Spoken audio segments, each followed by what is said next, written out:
আহত আজকের ঐতিহাসিক মহাসমাবেশে এখন বক্তব্য রাখবেন সাবেক সংসদ সদস্য বাংলাদেশ জামায়াতে ইসলামী সংগ্রামী নায়েব আমির অধ্যাপক মোহাম্মদ মুজিবুর রহমান। অধ্যাপক মোহাম্মদ মুজিবুর রহমান।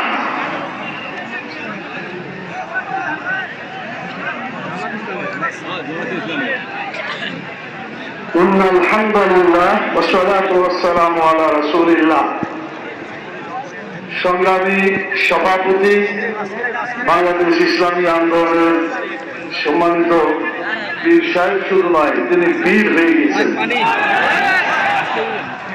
বাংলাদেশ জামাত ইসলামীর দাঁড়িপাল্লা আর ইসলামী আন্দোলনের হাত পাকা এক জায়গায় করতে পেরে উনি মহাবীরে পরিণত হয়েছেন।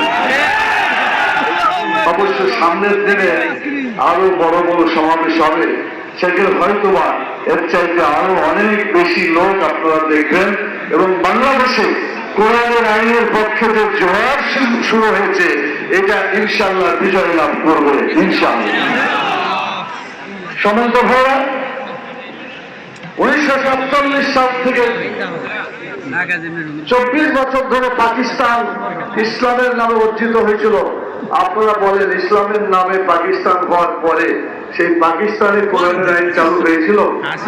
যদি বলেন হয়েছিল, ইসলামী আইন তারা চালু করে নাই, বরং ইসলামের সাথে গাদ্দারি করার কারণে সে দেশটি টিকে থাকতে পারে। 1971 থেকে 2024 54 বছর যে আন্দোলন, 54 বছর যে দৃশ্য আমরা দেখেছি, তারা অনেক কথা বলেছে, কিন্তু দেখা গেছে তারা ইসলামের বিরুদ্ধে অবস্থান নিয়েছে।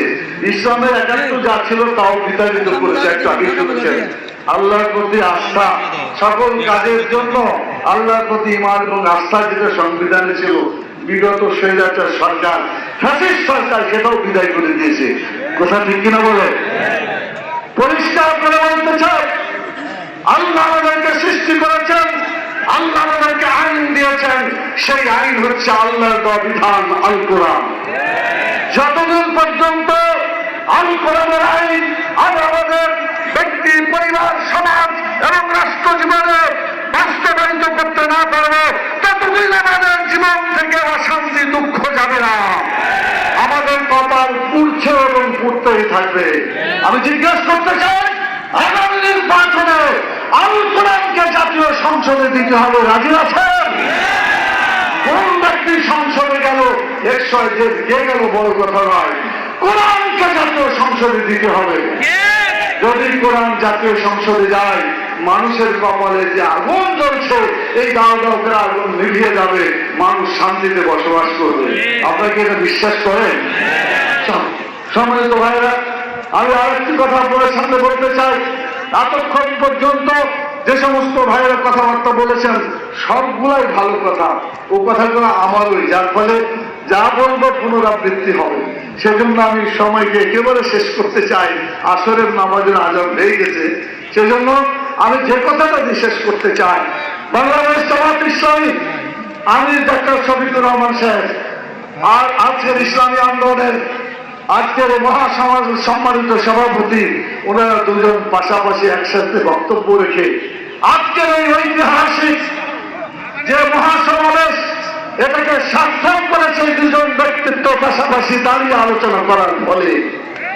আমরা বিশ্বাস করি আরো যত দল আছে সবাইকে একইভাবে আমরা যদি গোটা বাংলাদেশে কোরআন আছে যেখানে আমরা থাকবো সেখানে, ইসলাম আছে যেখানে আমরা থাকবো সেখানে, আল কোরআনের আলো ঘরে ঘরে জ্বালো। আমি শুধু আল কোরআনের আলো ঘরে ঘরে জ্বালো এতটুকু বললেই হবে না। আল কোরআনের আলো ঘরে ঘরে জ্বাললে আপনার বাড়িতে আমার বাড়িতে চললো, কিন্তু বাংলাদেশের টেকনাফ থেকে তেঁতুলিয়া পর্যন্ত কোরআনের আলো চলবে? এটা জানাতে হলে জাতীয় সংসদে কোরআনের আইনের বিল পাস করতে হবে। এটা যদি পাস হয়ে যায়, তখন টেকনাফ থেকে তেঁতুলিয়া পর্যন্ত সকলের বাড়িতে কোরআনের আলো জ্বলবে ইনশাআল্লাহ। এই আলোতে কেউ বিভাতে পারবে না। আল্লাহ তাআলা তার নূরকে বিজয়ী করতে চেয়েছেন। আল্লাহু মুতিম্মু নূরিহি ওয়ালাউ কারিহাল কাফিরুন। আল্লাহ তাআলা তার নূরকে বিজয় করবেন। আমরা আভাস দেখতে পাচ্ছি রাসূল সাল্লাল্লাহু আলাইহি সাল্লামের গাজওয়ায়ে হিন্দের যে ভবিষ্যৎবাণী হাদিস আপনারা পড়েছেন, সেখানে একটা যুদ্ধ হবে, এই যুদ্ধে হিন্দুস্তান পরাজিত হবে, মুসলমানরা জয়লাভ করবে ইনশাআল্লাহ।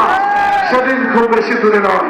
আর একটা ভবিষ্যৎবাণী তিনি করেছেন, ফিলিস্তিন বা গাজায় যেভাবে ইহুদিরা মুসলমানদেরকে হত্যা করছে ইরান সহ অন্য জায়গায়, ওই ইহুদিরা এমন ভাবে পরাজিত হবে, তারা পালাবে, পালাইতে পালাইতে তারা লুকানোর জায়গা খুঁজবে, লুকানোর জায়গা খুঁজে পাবে না। তখন শেষ পর্যন্ত হাজার ও সাজার, হাজার মানে পাথর আর সাজার মানে গাছ, গাছের পিছনে পাথরের পিছনে তারা লুকাবে। আল্লাহর ইচ্ছায় পাথর কথা বলবে, গাছ কথা বলবে। আল্লাহর সেই রাসূলুল্লাহ সাল্লাল্লাহু আলাইহি ওয়াসাল্লাম হাদিস অনুযায়ী সেখানে বলা হয়েছে, তাআলা ইবাদাল্লাহ, হে আল্লাহর বান্দারা তোমরা আসো, ঠিক ওয়াক্তুল, এদেরকে ধরে এবং শেষ করো। সেদিনও খুব বেশি দূরে না, ইনশাআল্লাহ রাসূলুল্লাহ সাল্লাল্লাহু আলাইহি ওয়াসাল্লামের ভবিষ্যৎবাণী বিজয় লাভ করবে। আপনাকে এটা বিশ্বাস করেন? তাহলে সেই জন্য আগামী দিনে বাংলাদেশের কোরআনের আইনের জন্য আজকে যে পরিবেশ হয়েছে, সেই পরিবেশকে সুন্দর করার জন্য আজকে জালেমদের বিচার করতে হবে এবং সংস্কার করে নির্বাচন করতে হবে। যদি সংস্কার বিচার না হয়, আগের মতো নির্বাচন হয়, এই নির্বাচন জনগণ গ্রহণ করবে না ইনশাআল্লাহ। পিয়ার সিস্টেমের যে কথা সবাই বলেছেন, আমরাও বলছি, জনগণও বলছে। আগামী দিনে আমাদের একটাই স্লোগান, সেটা হচ্ছে এই সকল মতবাদ দেখা শেষ, এবার ইসলামের বাংলাদেশ। জোর করে বলতে পারবে?